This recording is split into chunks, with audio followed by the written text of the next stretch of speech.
31호가 메시스로 갑니다. 이번엔 불꽃이 날까요? 타워가 이동 중입니다. 언제 싸울까요? 재사용이 불가능한 발사대입니다. 어떻게 고칠까요? 또 다른 허리케인이 오고 있습니다. 이번엔 더 큽니다. 중국 로켓이 정정이가 아닌 정정이를 일으킵니다. 바로 들어가 보겠습니다. 스타베이스 개발 및 런치 패드 업그레이드. 이번 주는 정말 흥미로운 소식들로 가득합니다. 현재 비행6 하드웨어 테스트가 진행 중이고 타워2가 쌓이기 시작할 준비가 되었다는 점에서 스타베이스의 미래는 상당히 희망적으로 보입니다. 하자 몇 가지 장애물을 극복해야 합니다. 이에 대해 자세히 알고 싶으신가요? 함께 해보아요.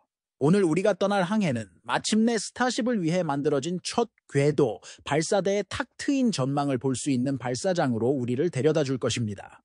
기존의 수직 탱크팜이 더 이상 운영되지 않는다는 점을 고려하여 스페이스X는 조립식 탱크와 이를 유지하는 데 필요한 장비로 공백을 메울 계획입니다. 새로 건설되고 강화된 이 탱크팜을 통해 스타베이스의 기존 발사 타워와 새 발사 타워 모두의 추진제를 공급할 수 있습니다. 또한 몇 번의 비행을 거친 후 스위스 치즈로 만들어진 것처럼 보였던 이전 탱크와는 달리 타워 1점에서 발사해도 견딜 수 있어야 합니다. 앞으로 타워 일대에서 출발하는 비행기가 줄어들 가능성이 있습니다. 이 발사대가 첫 번째 발사대이기 때문에 아직 완전히 완성되지 않은 몇 가지 거친 부분이 있기 때문입니다. 우선 현재 발사하는 로켓보다 발사하는 로켓을 재사용할 수 있는 위치에 빠르게 가까워지고 있습니다. 이를 보여주는 뛰어난 예는 우주선의 빠른 이탈이며 다시 한번 상당한 관심을 끌고 있습니다. 이전 액체 산소 라인이 비행 후 상태가 좋지 않은 것으로 보였기 때문에 우리는 이것이 사실이 아닐 수도 있다고 예상했습니다. 이전에 스페이스X가 고속 분리함을 수리해야 했던 사례가 있었습니다. 예를 들어 비행 직후 승무원들이 고장난 액추에이터를 수리하는 것을 목격했습니다. 스페이스X는 이 발사 타워가 한 번의 발사가 아니라 수백 번의 발사를 견딜 수 있는지 확인하고 싶어 하며 현재로서는 타워 작업에 여전히 상당한 작업이 남아있어 보입니다. 또한 발사 마운트는 수많은 부품의 수리 또는 교체가 필요했기 때문에 좌절의 원인이었습니다. 발사 마운트로 인해 지금 이 순간에도 스페이스X의 작업이 지연되고 있을 가능성이 있습니다. 부스터십은 여전히 정적으로 발사되어야 하며 발사 마운트는 현재 비행 후 수리 중입니다. 안 돼! 모든 종류의 유지 보수 또는 수리를 수행하기 위해 접근해야 하는 사람, 리프트의 수를 고려하면이 설계가 완벽하지 않다는 것은 분명합니다. 타워, 이 진행 상황 및 예정된 스태킹 작업. 모든 구조물이 올라가는 것을 보는 것은 즐거운 광경이 될 수 있지만 구조물에 접근하는 것은 상당히 열악한 방법입니다. 이 때문에 스페이스X는 패드 번호에 사용될 발사 마운트의 디자인을 완전히 변경하기로 결정했습니다. 이 점 우리는 마침내 새로운 발사 마운트 작업이 시작되는 것을 목격하고 있습니다. 정확히 기억한다면 스페이스X가 타워 바닥에 공사를 시작하기 직전 지상에 타워의 기초 파일을 넣기 시작했습니다. 스타베이스의 경우 진흙, 모래, 물로 이루어진 지반이 타워에 엄청난 무게를 지탱할 수 있도록 하기 위해 이 방법을 사용했습니다. 무게를 지탱하기 위해 스페이스X는 안반층까지 뚫고 들어가 중마와 비슷한 거대한 콘크리트 말뚝과 철근을 설치합니다. 이는 이전 방법에 의존하지 않고 수행됩니다. 현재 새로운 발사 마운트에서도 동일한 절차를 수행하고 있으며 말뚝을 배치하는 오거가 매우 열심히 작업하고 있습니다. 이 새로운 발사대의 디자인은 화염 트렌치의 추가를 포함하여 완전히 개편될 예정입니다. 그러나 그 정보 외에는 작업이 잘 진행될 때까지 디자인이 완전히 미스터리로 남아있을 수 있습니다. 패드 2에 대한 발사 타워의 현재 구성은 지금 당장 답변해야 할 또 다른 질문입니다. 약간 모순되는 정보의 결과로 높이와 관련하여 여전히 약간의 미스터리를 다루고 있습니다. 현재 머스크는 타워가 상당히 더 높을 것이라고 주장했으며 크레인은 타워 1점과 같은 크기의 타워를 가져갈 자격이 있는 것으로 보입니다. 그러나 높이에서 상당한 차이를 달성하려면 타워에 추가 세그먼트가 건설되어야 하며 이것이 발생할 것이라는 징후는 거의 없거나 전혀 없었습니다. 이 모든 것 외에도 스페이스X는 마침내 스태킹 작업에 진전을 보이고 있으며 이는 타워가 더 높아질 가능성이 크게 줄어들고 있음을 의미합니다. 타워 번호 2의 첫 번째 섹션은 SPMT라고도 하는 자체 추진 모듈식 운송 차량 한 쌍에 적재되어 2일 저녁에 쌓기 위해 발사 장소로 운반되었습니다. 그날 밤에 도로 통행 제한이 부스터 트럭을 굴리기 위한 목적이라고 분명히 명시되어 있었다는 점을 고려할 때 이는 저희에게는 다소 의외로 다가왔습니다. 이러한 추론의 결과로 부스터 12가 정적 발사를 위해 굴릴 것이라고 생각합니다. 반면에 이러한 폐쇄 권고는 해당 작업에 대한 고정적인 근거라기보다는 제안에 가깝다고 볼 수 있습니다. 신령과 부정직. 현재 발사 장소에 하나의 세그먼트가 위치해 있기 때문에 산체스는 9개의 세그먼트 중 6개만 남았습니다. 현재로서는 더 이상 스타트랙 농담을 할 수 없습니다. 나머지 배관을 쌓을 준비를 하기 위해 팀은 여전히 많은 노력을 기울이고 있습니다. 여기에는 우주선 QD의 주요 메탄 및 산소 라인을 포함한 추가 배관 설치가 포함되며 작업에는 추가 배관 설치도 포함됩니다. 젓가락과 젓가락이 브라운스빌 항구에서 산체스까지 도착하기를 기다리고 있다는 것은 말할 필요도 없습니다. 그러나 선박의 빠른 분리는 아직 완전히 설명되지 않은 한 가지 구성 요소입니다. 반면에 그것은 스타베이스에서 여전히 운영되고 있는 몇 안 되는 텐트 중 하나 안에 있을 수도 있고 스타베이스 외부의 다른 장소에서 배송 준비를 하고 있을 수도 있습니다. 사이트 개발 및 향후 스페이스X 프로젝트 구축. 몇 걸음만 가면 바로 옆에 있는 공사 현장에서 진행 상황을 살펴볼 수 있습니다. 주차장에서 여정을 시작하겠습니다. 얼마나 흥분되는지 잘 알고 있습니다. 하지만 정말 중요한 건물이니 잠시만 기다려주세요. 문제의 건물은 직원들을 위한 추가 주차장을 제공할 것이며 보시다시피 절실히 필요한 것입니다. 이렇게 많은 수의 차량을 도로에 근접하게 배치하는 것은 위험합니다. 작업자들이 구조물 전체를 짙은 회색으로 칠하는 모습이 목격되었는데 이는 가까운 시일 내에 착오가 운영될 가능성이 높다는 것을 나타냅니다. 이렇게 함으로써 건물은 건설 현장의 다른 구조물의 미관과 더 잘 어울릴 수 있습니다. 특히 중요한 것은 페인트가 자외선 및 습기를 포함한 다양한 요인으로부터 보호한다는 사실입니다. 이 과정은 거의 끝났고 외관에 페인트 칠을 하지 않은 벽은 단 하나뿐입니다. 굳이 추측하자면 이달 중으로 주차장이 완공되고 내부가 완전히 꾸며질 것으로 예상됩니다. 그리고 다시 한번 레드라인 헬기를 타고 하늘을 날았습니다. 그 결과 건설 현장의 다른 부분에서 진행 상황을 파악할 수 있었습니다. 현재 외부에 아직 상당한 작업을 해야 하는 유일한 건물인 오피스 빌딩이 주요 초점입니다. 반면 주요 부분의 바닥재가 대부분 마무리되었으므로 더 이상 그렇지 않을 수 있습니다. 또한 이 전망의 결과로 스페이스 X가 처음에 믿었던 것처럼 건물의 이쪽에 확장되지 않을 것이라는 것을 관찰할 수 있습니다. 처음에는 사무실 건물이 동일한 크기의 세 부분으로 나뉘어져 있을 것으로 생각되었지만 이제는 이 중 하나가 다른 부분보다 다소 작을 것이 분명합니다. 미래의 우주공항을 엿볼 수 있는 가장 흥미로운 방법 중 하나는 스타베이스 상공을 비행하여 하늘에서 보는 것이죠. 사무실 건물에서 시선을 돌려 바로 옆에 위치한 건물로 시선을 돌리면 메가베이가 보입니다. 이 구조물은 메가베이 1점 더 큰 슈퍼 헤비 부스터 시설 건설에 활용됩니다. 부스터 13점, 부스터 14점, 그리고 부스터 15와 부스터 12의 일부가 현재 이 위치에 각각 위치한 프로토타입입니다. 부스터 12는 슈퍼 헤비 기체의 프로토타입이며 비행 테스트 중에 비행할 예정입니다. 5점 스페이스 X는 5번째로 스타쉽을 발사하기 위해 1단과 2단 모두의 정전기를 실시해야 하기 때문에 우주선을 발사할 준비가 되었습니다.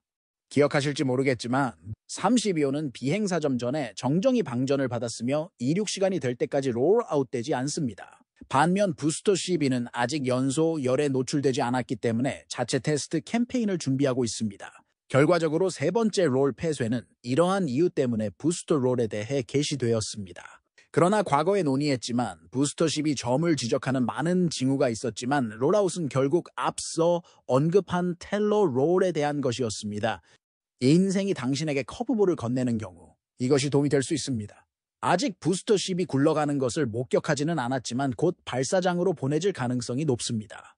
이 항해가 일정대로 진행되도록 하기 위해 이 매우 무거운 스타쉽 차량에는 이전 부스터보다 많은 개선 사항이 포함되어 있을 가능성이 높습니다. 하루가 끝나면 수거하기 위한 것입니다. 부스터 11이 비행 중 엔진 2개를 한 번에 정지시켰기 때문에 각 엔진에 대한 종합적인 점검도 실시할 가능성이 높습니다. 또한 방문 내내 살펴봐야 할 베이가 하나 더 있습니다. 두 번째 메가베이는 무엇입니까? 이 건물의 건설은 작년에 더 잘 진행되었으며 건물 외관은 거의 공사가 끝났습니다. 건설이 끝난 후 스페이스X의 대부분의 노력은 운영을 시작하기 전에 내부를 꾸미는 데 집중되었습니다. 현재 건물은 하나의 특정 용도로만 활용되고 있으며 그 용도로는 두 번째 메가베이가 있습니다. 하지만 이는 우주선 21이 물에 들어가기 전에 외부에서 공정을 완료했기 때문에 실제로는 포함되지 않습니다. 이것이 본질적으로 나타내는 것은 아직 이 구조물이 어떤 종류의 적재에도 활용되지 않았다는 것입니다. 이 시설은 곧 가동되어 스페이스X의 첫 공식 우주선을 수용할 준비가 될 것이며 그렇게 되는 것은 시간 문제입니다. 우주선 31이 메가베이 1을 처음으로 집으로 부를지 아니면 스페이스X가 스타 팩토리에서 첫 블록, 이 우주선이 나올 때까지 기다릴지 예측하는 것은 불가능합니다. 선박 30의 수정 및 선박 31의 여정. 이제 플라이트 5의 상부 스테이지 프로토타입이 타일을 교체하는 과정을 거치고 있는 하이베이로 이동해 보겠습니다. 사진에서 볼 수 있듯이 우주선 30의 타일을 제거한 후 다시 설치하여 그 아래에 특이한 절제층을 만들었습니다. 이 층은 타일 아래에 위치하기 때문에 타일이 이탈되거나 녹아 없어질 경우 우주선의 최종 방어선 역할을 합니다. 이것은 매우 의미가 있지만 궁극적인 해결책이 되지는 못합니다. 무게가 의시가 되어 사용하기 어렵습니다. 이것은 빠른 해결책입니다. 알았습니까? 플랩 힌지와 노즈콘, 끈을 제외하고는 이 층이 이미 우주선 전체에 장착되었습니다. 플랩 힌지의 층은 공정의 후반 단계에서 추가될 것으로 예상됩니다. 노즈콘에 포함된 극저온 탱크는 노즈콘을 보호하고 적극적으로 냉각하는 역할을 합니다. 이 층이 추가된 후 시간이 지남에 따라 승무원들은 우주선에 더 강력한 새 타일을 추가하기 위해 부지런히 노력하고 있으며 매우 소수이지만 일부 타일이 플랩 표면에도 추가된 것이 관찰되었습니다. 타일을 다시 설치하는 전체 프로세스는 향후 1-2주 동안 완료될 것으로 예상되며 그 후 경첩과 관련하여 스페이스X가 어떤 결정을 내릴지 지켜볼 것입니다. 머스크에 따르면 비행 중 발생한 고장 지점은 상당한 업데이트가 필요한 것으로 알려졌습니다. 이 모든 것을 고려할 때 해당 지역의 추가 열차폐 및 강화가 적용될 가능성이 높습니다. 힌지 자체를 전면적으로 재설계할 가능성도 있지만 비행 5점의 일정표를 고려할 때 이 특정 차량에서 이런 일이 발생할 가능성은 매우 낮습니다. 이것도 우리가 관찰했습니다. 베이 내부로 이동하는 이상한 모양의 링이 있었습니다. 한쪽에는 스트링거가 있을 뿐만 아니라 두 개의 링이 서로 용접되어 있습니다. 현재로서는 추측할 수 없지만 그 미래는 현재 미지수입니다. B-14.1과 같은 목적으로 구조 테스트를 위한 테스트 탱크 역할을 할 가능성이 있습니다. 이러한 방식으로 프로토타입을 테스트하는 것은 일반적으로 흥미로운 경험입니다. 강도 테스트가 끝나면 이 링은 메시스로 옮겨지거나 하이베이에 남아 용접 테스트 항목으로 활용될 수 있습니다. 이 링은 다음 블록, 이 스타쉽에 사용될 절차를 테스트하는 데 사용될 수 있습니다. 그렇다면 얼굴을 노출하는 이유를 설명할 수 있습니다. 어떤 생각이 있으신가요? 첫 번째 전체 블록, 이 스타쉽은 언제 공개될 예정이며 그걸 얼마나 걸릴까요? 아래 댓글 섹션에서 여러분의 생각을 공유해주세요. 이 사진들을 주의 깊게 보셨다면 이 구조물의 프로토타입이 없는 것을 보셨을 것입니다. 그중 하나가 움직였고 이것은 매우 중요한 움직임입니다. 스펙의 복귀! 이전에 하이베이에 위치했던 선박 31점은 메시 코퍼레이션이 소유하고 운영하는 테스트 장소로 옮겨졌습니다. 이 차량이 이 위치에서 목격된 것은 처음은 아닙니다. 사실 선박 31은 이전에 메시에서 테스트를 받은 적이 있습니다. 불과 몇 주 전에 발생한 31호의 전기적 결함으로 인해 오작동의 원인은 밝혀지지 않았습니다. 이 문제로 인해 테스트가 중단되었고 그 결과 프로토타입이 상당한 손상을 입어 하이베이로 되돌려 보내야 했습니다. 이 우주선은 수리 과정에 과도한 시간이 걸릴 수 있기 때문에 폐기될 것으로 예상되었지만 스페이스X는 스파키에 대해 다른 생각을 가지고 있는 것으로 보입니다. 구조에 성공한 31점은 이번 주 초 수리를 마친 후 추가 테스트를 위해 메시스로 이송되었고 이 과정에서 또 한 번의 극저온 증명 테스트가 진행되었습니다. 이 테스트에서는 모든 부품이 필요한 온도와 압력에 견딜 수 있는지 확인하기 위해 극저온 질소를 선박에 적재합니다. 지난번 우주선 31호에서 발생한 문제의 원인이 바로 이 테스트였으며 비행 전 우주선 31호를 점검한 이유이기도 합니다. 한편 스페이스X는 이 문제를 해결하는 데 성공한 것으로 보입니다. 스페이스X가 7월 2일 우주선 31호의 질소를 채우기 시작하면서 우주선이 다소 얼기 시작하는 것이 보였습니다. 이번 테스트는 차질 없이 진행된 것으로 보이며 앞으로 며칠 내에 또 한 번 관찰할 수 있을 것입니다. 그러나 이번에는 엔진 위치에 유압램을 배치하고 엔진의 힘으로 밀어내는 추력 시뮬레이션을 통해 비행 중 발생할 수 있는 상황을 시뮬레이션할 예정입니다. 캠프 크로저 2.0과 중국의 정적 화재 사건, 스파키마니메시에서 찾을 수 있는 것은 아닙니다. 일부 계층을 따라 풀리 마운트가 설치된 것으로 보이는 새로운 캠프 크로저 2.0도 있습니다. 이 기두 기능을 모두 사용할 수 있습니다. 또한 상공 비행 결과 스페이스X가 확장할 준비를 하기 위해 후속 섹션의 구성 요소를 더 가까이 가져온 것을 관찰할 수 있습니다. 이것이 새로운 캠프 크로저의 마지막 부분을 어느 정도까지 구성합니까? 어떤 생각이 있습니까? 사용하려 할 것인가? 그들은 그것으로 무엇을 분석할 것인가? 댓글 섹션에서 아이디어를 환영합니다. 나는 그들을 읽는 것을 정말 즐깁니다. 지구 반대편으로 넘어가서 중국에서 정정위로 인한 화재가 발생했습니다. 발사가 안 된다고요? 미래의 우주 경쟁의 다른 참가자인 중국은 로켓을 지상에서 발사하는데 거의 어려움을 겪지 않았습니다. 문제는 그들이 로켓을 지상에 유지하는데 어려움을 겪고 있는 것처럼 보인다는 사실입니다. 중국이 개발한 신형 텐룽3 로켓은 오는 6월 정점 화염 시험이 예정돼 있었다. 이 로켓의 독특한 특징 중 하나는 대부분 재사용이 가능하고 무보조 수직 착륙이 가능하다는 것.